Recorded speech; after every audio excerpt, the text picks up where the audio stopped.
शेतकरी बांधवांनो नमस्कार. मी कृषी मित्र रवींद्र खेडकर. आज आपण कलिंगडाच्या 61व्या दिवसाच्या मेलोडीच्या प्लॉटवरती. प्लॉट एकदम चांगला आहे, व्यवस्थित आहे.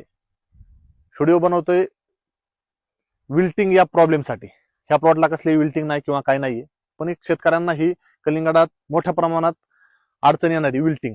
या विल्टिंगसाठी 30 दिवसाचा प्लॉट झाल्यानंतर ट्रायकोसुडो बॅसिलस 1 लिटर म्हणजे 3 लिटर ड्रिपद्वारे एक 30-32 दिवसाचा प्लॉट झाल्यानंतर आणि त्याच्यानंतर परत एक 45-46 दिवसाचा 15 दिवसाच्या गॅप नंतर द्या.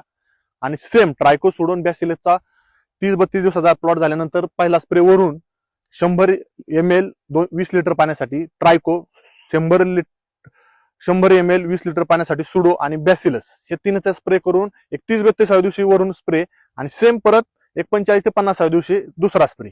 आणि यासाठी तुम्ही विल्टिंगसाठी बीएसएफ कंपनीचे मेरिऑन, त्याच्यानंतर धानुका 31 ते 32व्या दिवशी मेरिऑन, त्यानंतर धानुका कंपनीचे निसोडियम 40व्या दिवशी आणि 47-48 दिवसाचा प्लॉट झाल्यानंतर बायर कंपनीचे लुना एक्सपिरियन्स वापरा. एक 85-90% तुम्हाला म्हणजे चांगले रिझल्ट येतील, विल्टिंग येणार नाही. जरूर वापरा. आणि आमची माहिती आवडली असेल तर आमच्या रानपाखरू या पेजला लाईक, फॉलो आणि शेअर करा. धन्यवाद.